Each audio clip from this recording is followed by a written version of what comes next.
शब्द लोगों के लिए बोझ का दिन बन गया और इसलिए यीशु ने कहा, मनुष्य शब्द के लिए नहीं बना है, शब्द मनुष्य के लिए बना हुआ है। मुद्दा ये है, परमेश्वर हमारे जीवन को अधिक आसान बनाना चाहता है। Lord, you're wonderful in counsel, you're wonderful. You are excellent in working, you're excellent. You are mighty to deliver, you're mighty. Glory be to God forevermore. Sing that again. Lord, you're wonderful. Lord, you're wonderful in counsel. You're wonderful. You are excellent in working. You're excellent. You are mighty. You are mighty. Oh, we give you all the glory, Lord.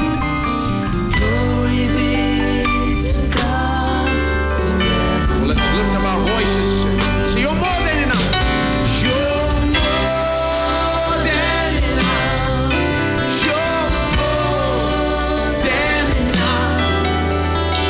You are El Shaddai, the God of plenty, the all-sufficient one, the God Almighty. You are more than. One more time.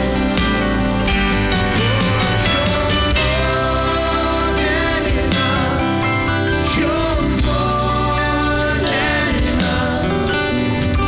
You are El Shaddai, God of plenty, the all-sufficient one, the God Almighty. You are more than enough.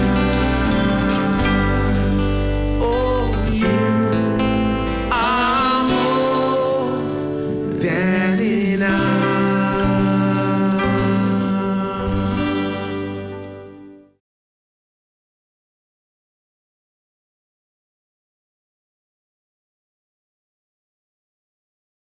ऐसे सुनो, अध्याय 16 वचन 4 से। तब यहोवा ने मूसा से कहा, देखो मैं तुम लोगों के लिए आकाश से भोजन वस्तु बरसाऊंगा। गाड़ी कहां से आने वाली है? कहीं से नहीं आएगी, कोई फिरौन नहीं है, भोजन के लिए कोई किचन नहीं, कुछ भी नहीं। प्रभु कहता है, चिंता मत करो, स्वर्ग के किचन से मैं तुम्हारे लिए भेजूंगा, मैं स्वर्ग से तुम्हारे लिए रोटी बरसाऊंगा और ये लोग प्रतिदिन बाहर जाकर प्रतिदिन का भोजन इकट्ठा करेंगे। इससे मैं उनकी परीक्षा करूंगा कि वे मेरी व्यवस्था पर चलेंगे कि नहीं। अब इकट्ठा करना को रेखांकित करें, सब लोग कहे इकट्ठा करना। यह नया सिद्धांत है कि आप और मैं आपको इसके अधीनता में जीते रहना है। इकट्ठा करना। किसने मन्ना बनाया? इन लोगों ने नहीं बनाया। मन्ना बनाने से इनका कोई भी संबंध नहीं था, या मन्ना बनाने से। परमेश्वर ने मन्ना बनाया, परमेश्वर ने मन्ना भेजा, वो स्वर्ग से बरसने लगा। उन्होंने बस इतना किया कि जमा किया। परमेश्वर कहता है, देखो ये कितना आसान है। तुम्हारे पास मिस्र में कितना परिश्रम था, दिन भर परिश्रम करना था, पसीना बहाना था और मारे जाते थे, गुलाम थे, गाली दी जाती थी और फिर आधा पेट भोजन दिया जाता था। परंतु यहां तुम्हारा बड़ा काम यही है कि प्रतिदिन बाहर जाए, इकट्ठा करे, यही तुम्हारा काम है। कितना अलग जीवन है। प्रभु उन्हें नया जीवन दे रहा था। परमेश्वर ने उन्हें जंगल में नहीं लाया, जैसे कुछ विश्वासी लोग, जब मैं छोटा था वो कहते थे, जंगल के बारे में बड़ी चर्चा करते। परमेश्वर ने हमें जंगल में लाया है। जानते हैं, जिस तरह से वो कहते, मैं डर जाता, मेरे प्रभु जानते हैं क्या वो क्या करने वाला है? क्या वो हमें मारेगा? वो हमें जंगल में लेकर चल रहा है और वो क्या करेगा? जानते हैं, हमें आकार देगा, निर्माण करेगा पूरी इस तरह से। परंतु इस तरह देखिए, परमेश्वर उन्हें जंगल में लाया ताकि वे सही में सीख ले कि वहां और कुछ भी नहीं, भोजन परमेश्वर से ही आना था। इसलिए प्रभु ने कहा कि मैं इसे बरसाऊंगा, तुम इकट्ठा करो। क्या फर्क है इस जीवन में जो उन्होंने जिया और अब जो जीवन जी रहे थे। परमेश्वर अंतर दिखाता है। पहले तो बहुत ही मुश्किल, कठिन, पसीने का जीवन था और शर्म और भिखारीपन और गरीबी का, और यहां शांति और संपन्नता का और आराम का और शांति का जीवन है। हाँ, इसे सुनिए। और ऐसा होगा कि छठवें दिन वो भोजन अन्य दिनों से दूना होगा, इसलिए जो कुछ वे उस दिन बटोरे उसे तैयार कर रखे, क्योंकि सातवां दिन सब्त का दिन था। तो उन्होंने इकट्ठा किया। इस तरह से वो जीने वाले थे।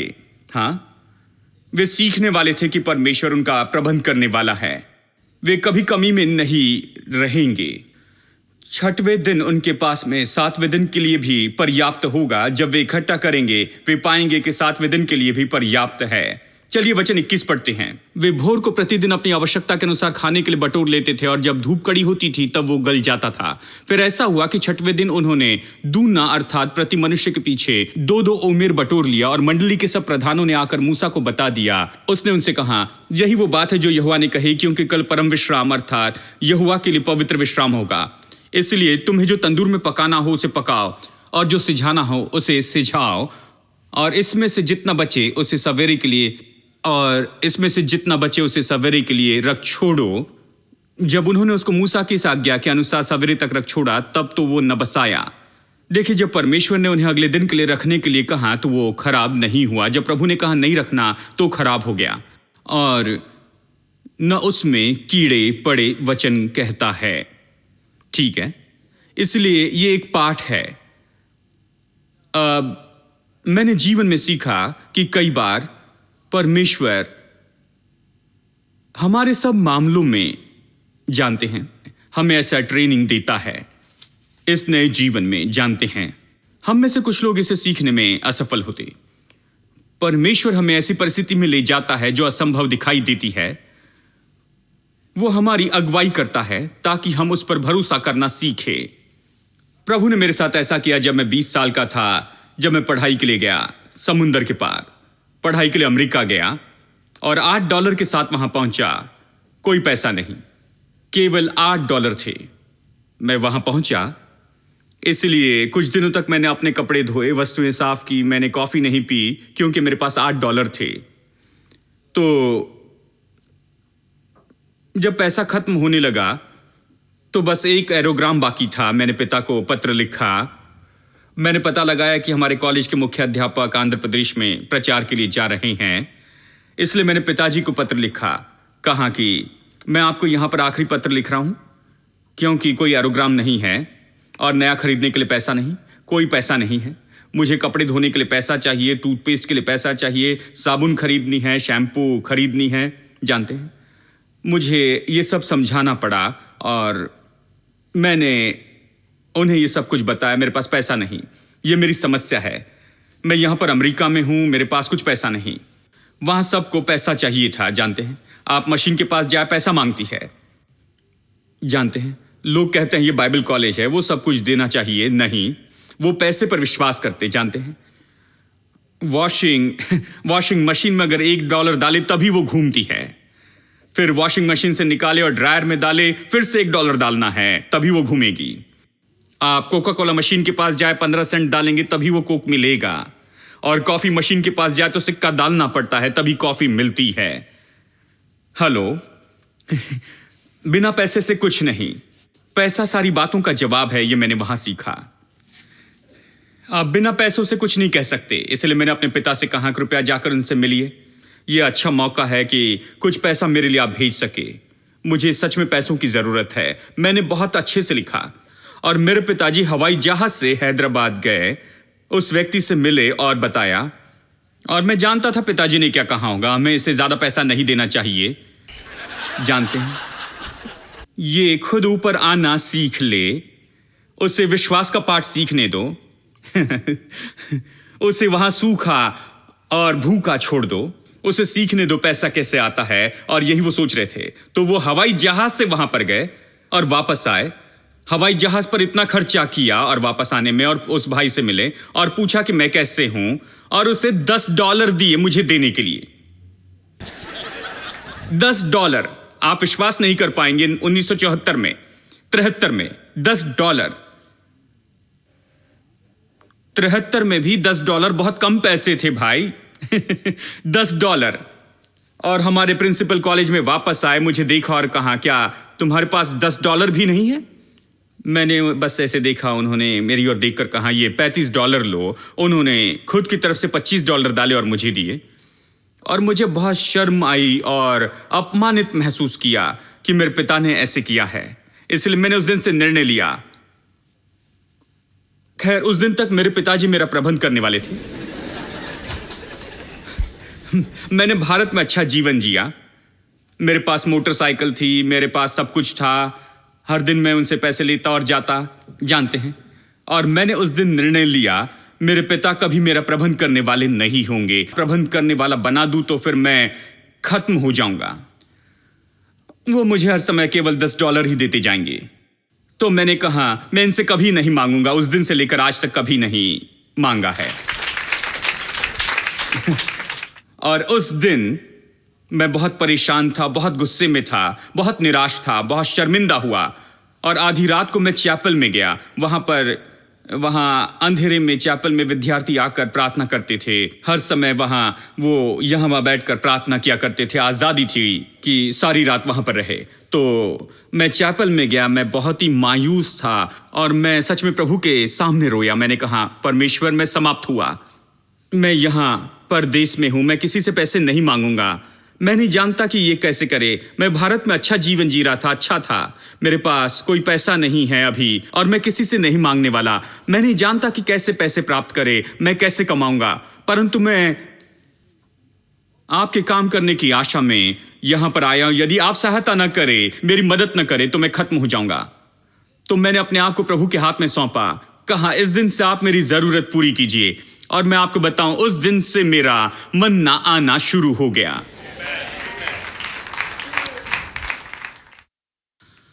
ये नियमित रूप में आया और ये बढ़ने वाले माप में भी आया। इसलिए मैंने साप्ताहिक पार्टी रखनी शुरू कर दी। प्रोफेसर और विद्यार्थियों के साथ में उनके लिए चिकन करी, चावल और सब कुछ बनाया। दर्जनों को आमंत्रित किया वहां खाने के लिए, और सब लोग चकित हो गए। कहने लगे, इनके पास पैसे कैसे आए? मन्ना, स्वर्ग से मन्ना। सच में मैंने मेरी जरूरतों को पूरा करने के लिए प्रभु पर भरोसा किया। परमेश्वर ने शानदार तरीके से, अद्भुत रीति से मेरी जरूरत पूरी की। मैंने यहां पर सीखा। उस दिन से मैं अब तक इसका अनुभव करते आया हूं। हजारों बार अनुभव किया कि परमेश्वर सही में स्वर्ग से मन्ना बरसाता है। परमेश्वर सब कुछ सरल और सब कुछ आसान बनाने के काम में है। याद रखिए वो वचन का भाग जो मैंने आपके लिए कल पढ़ा था, मरकुस अध्याय 2 वचन 27 से, और मैं आपको समझाऊंगा। यह कहता है कि मनुष्य सब्त के लिए नहीं बना, सब्त मनुष्य के लिए बना है। यीशु ने ऐसे कहा। क्या आपने कभी सोचा कि यीशु ने क्यों कहा? मनुष्य सब्त के लिए नहीं बना, लेकिन सब्त मनुष्य के लिए बना। जानते हैं उसने ऐसे क्यों कहा? क्योंकि वे मनुष्य से बुरा व्यवहार कर रहे थे शब्द का उपयोग करते हुए। वो शब्द का पालन करना जो 10 आज्ञा में से एक है, उन्होंने इसे बहुत कठिन बनाया। पुराने नियम के एक विद्वान अल्फ्रेड एलिशा, इन्होंने लिखा अपनी किताब यहूदी स्केच में, यहूदी के जीवन का आलेख बहुत ही अजीब है। यह कहता है कि कैसे शब्द के दिन में हल नहीं चलाना, न काटना। तो उन्होंने इसे लिया और लोगों से कहा कि हल नहीं चलाना, न काटना। इसलिए लोगों ने कहा, क्या हम ये कर सकते हैं, क्या वो कर सकते हैं? ये बहुत से सवाल थे, जानते हैं। और उन्होंने उसके साथ में बहुत सी उपाज्ञाएं बनाई खुद को ढांकने के लिए।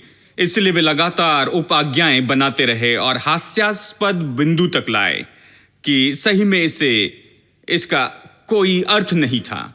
इसलिए उन्होंने क्या कहा कि स्त्रियों ने शब्द के दिन आईने में नहीं देखना चाहिए, क्योंकि यदि वो देखते हैं और एक सफेद बाल पाए तो वो उनकी परीक्षा होगी कि उसे निकाले, और ये काटने जैसे गिना जाएगा। ये कोई मजाक नहीं है, ये सच में है। काटने जैसे गिना जाएगा। जरा कल्पना करें, अगर मैं कहूं कि रविवार के दिन आईना देखकर आप चर्च में ना आना, कोई भी चर्च में नहीं आएगा। यदि आप यहां पर आएंगे तो मैं नहीं जानता कि हम कैसे खड़े रहेंगे। यह बहुत मुश्किल होगा। उन्होंने कहा हल मत चलाओ। पहले ही मैं समझ गया कि हल नहीं चलाना है, लेकिन साथ में यह भी कहा कि अगर मुझे यह खींचकर यहां से वहां ले जाना है और कोई मदद नहीं तो मैं इसे खींचता हूं क्योंकि स्टेज के पार लेकर वहां पर रख दूं। परंतु उन्होंने कहा ऐसे मत खींचो क्योंकि यह हल चलाने जैसे है। यह हल चलाना है, बेहुदा बातें। फिर उन्होंने कहा यदि आराधनालय में जाना है वो लंबी दूरी की यात्रा है, क्योंकि यात्रा करना काम है, सबके दिन यात्रा नहीं कर सकते। तो उन्होंने कहा कैसे, अगर 5 किलोमीटर जाना है कैसे मैं जाऊं आराधनालय में? तो उन्होंने कहा ठीक है, जहां कहीं भी आप खाते वो आपका घर माना जाता है, तो भोजन के बहुत से पैकेट तैयार कर लो, 3 या 4 पैकेट, और 1 किलोमीटर की यात्रा करो और वहां किसी पेड़ के पास रुको और खाओ, तो वो आपका घर बनेगा। और वहां से आप यात्रा शुरू करो और फिर 1 और किलोमीटर की यात्रा करना और फिर वहां पर खाना, तो वो आपका घर बनेगा। और फिर वहां से फिर से यात्रा शुरू करना, फिर 1 और किलोमीटर जाना और फिर वहां पर फिर से खाना और फिर से 1 किलोमीटर की यात्रा करना, इस तरह 5 किलोमीटर की यात्रा करना। यह बेहुदा है। जब लोग ऐसा करने लगे ये उनके लिए मानो एक बोझ बन गया। शब्द एक प्रकार का बोझ बन गया। शब्द में वो आराम नहीं कर सकते थे। उन्हें बहुत से पैकेट बनाना था, तैयार करना था और मानसिक रूप में तैयार होना था ताकि वो उल्लंघन न कर सके। शब्द लोगों के लिए बोझ का दिन बन गया और इसलिए यीशु ने कहा मनुष्य शब्द के लिए नहीं बना है, शब्द मनुष्य के लिए बना हुआ है। मुद्दा यह है परमेश्वर हमारे जीवन को अधिक आसान बनाना चाहता है। यही बात है, सबके पीछे यही मुख्य विचार है दोस्तों। परमेश्वर उसे अधिक आसान बनाना चाहता है।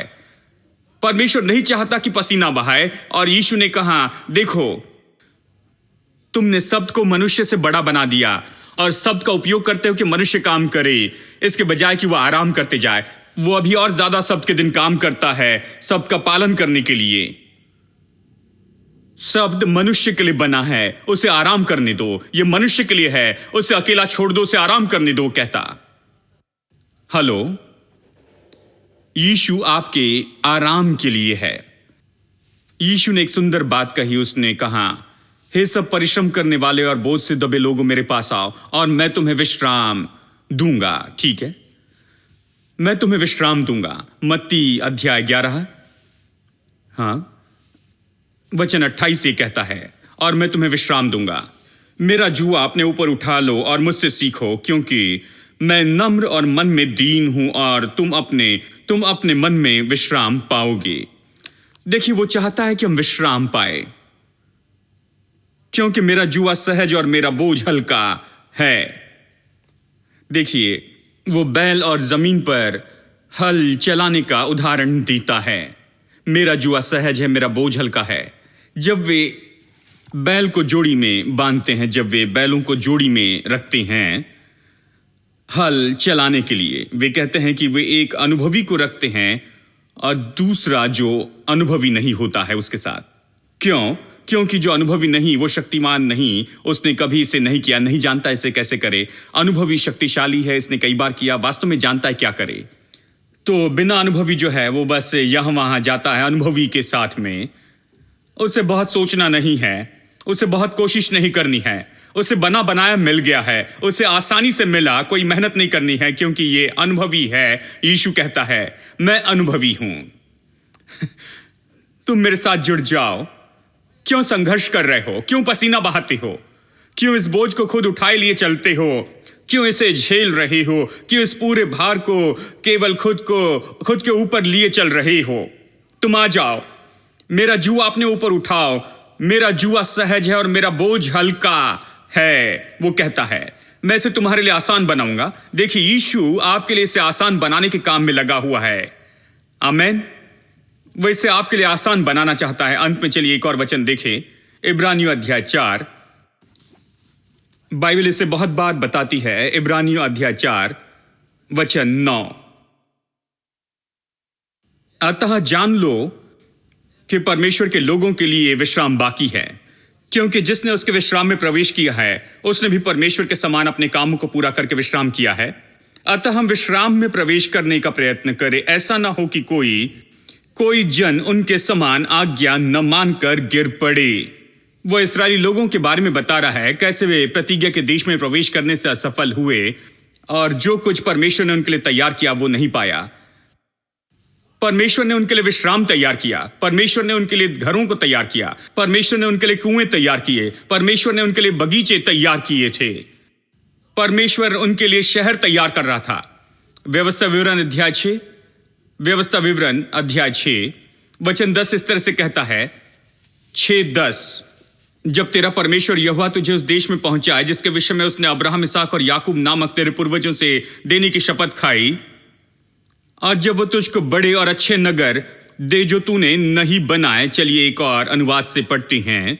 मैं इन भाषा को टालना चाहता हूं, जो तूने नहीं बनाए। जब तेरा परमेश्वर तुझे उस देश में पहुंचा जिसके विषय उसने अब्राहम, इसहाक और याकूब से तुझे देने की शपथ खाई, और जब वो तुझको उस बड़े और अच्छे नगर में जो तूने नहीं बनाए पहुंचाएगा। सब लोग कहे जो तूने नहीं बनाए। प्रभु ने कहां लेकर जा रहा है? उस जगह पर जो उन्होंने नहीं बनाया, परंतु वो कब्जा करने वाले हैं, वो वहां रहेंगे। देखिए, तुमने नहीं बनाया, यह सबसे महत्वपूर्ण बात है। तुमने नहीं बनाए, और अच्छे अच्छे पदार्थों से भरे हुए घर जो तुमने नहीं भरे। हेलो, केवल इसे रेखांकित कीजिए, जो तूने नहीं भरे, और खोदे हुए कुएं जो तूने नहीं खोदे, और दाख की बारियां और जैतून के वृक्ष जो तूने नहीं लगाए, और तू खा के तृप्त हो, तब सावधान रहना कहीं ऐसा ना हो कि तू यहोवा को भूल जाए जो तुझे दासत्व के घर अर्थात मिस्र देश से निकाल लाया है। अब मुद्दा क्या है? परमेश्वर कह रहा है, मैंने एक स्थान तैयार किया है जहां वे रहेंगे, ऐसे नगर जो उन्होंने नहीं बनाए हैं, अच्छे पदार्थ से भरे हुए घरों में जिसका प्रबंध उन्होंने नहीं किया। कुओं का आनंद उठाएंगे जो उन्होंने नहीं खोदे, वाटिका का आनंद उठाएंगे जो उन्होंने नहीं लगाए। उन्होंने कुछ नहीं किया, परंतु ये सब तैयार है। और मैं आपको बताऊं, यही प्रतिज्ञा का देश का चित्र है। वही जगह है जहां परमेश्वर हमें ले जाना चाहता है। मैं यही कह रहा हूं, परमेश्वर ने एक जगह तैयार की है जहां आपकी भूमिका बहुत सीमित है। आपकी भूमिका केवल जमा करना है, आनंद उठाना है, आशीषित होना है। अच्छा है कि आप विश्वास करना शुरू करें। आज भी जैसे पूरी एक पीढ़ी प्रतिज्ञा के देश में जाने में असफल हुई क्योंकि उन्होंने कहा, कैसे उस नगर में प्रवेश कर सकता हूं जो मैंने नहीं बनाया? यह तो बकवास है। जानते हैं, मैं इस तरह नहीं जा सकता। यदि मैंने घर नहीं बनाया तो मैं इसे कैसे पाऊंगा? आपको कुछ नहीं मिलेगा।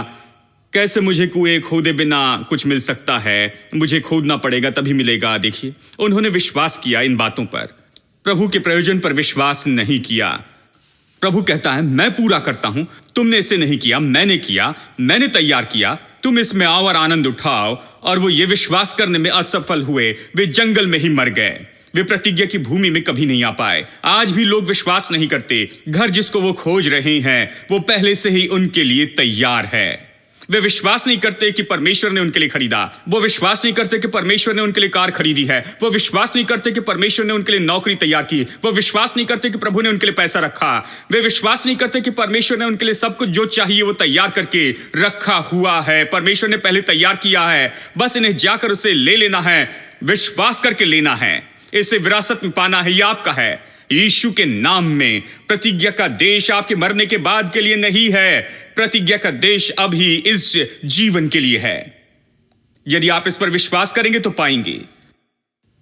मैं बताऊं, बहुत से मसीह लोगों को यह नहीं मिलेगा क्योंकि वो कहते हैं, देखिए ब्रदर सैम चलोदराई ने इसे कहा है, परंतु जानते मैं इस पर विश्वास नहीं करता।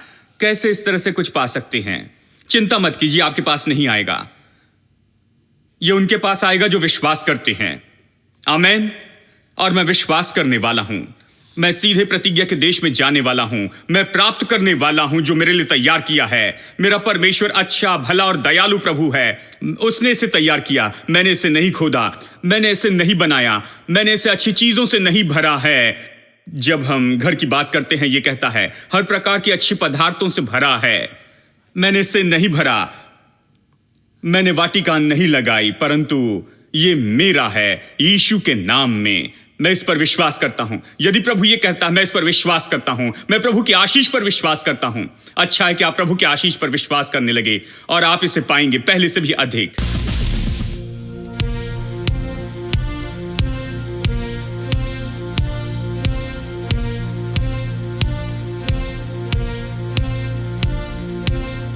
Strength will rise as we wait upon the Lord.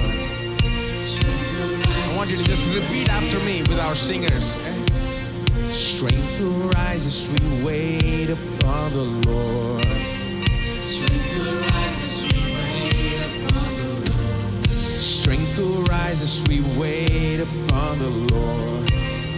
Strength will rise as we wait upon the Lord. Strength will rise as we wait upon the Lord. Everybody, Strength will rise as we wait upon if you the believe it, Lord. sing it. Strength will rise as we wait upon the Lord.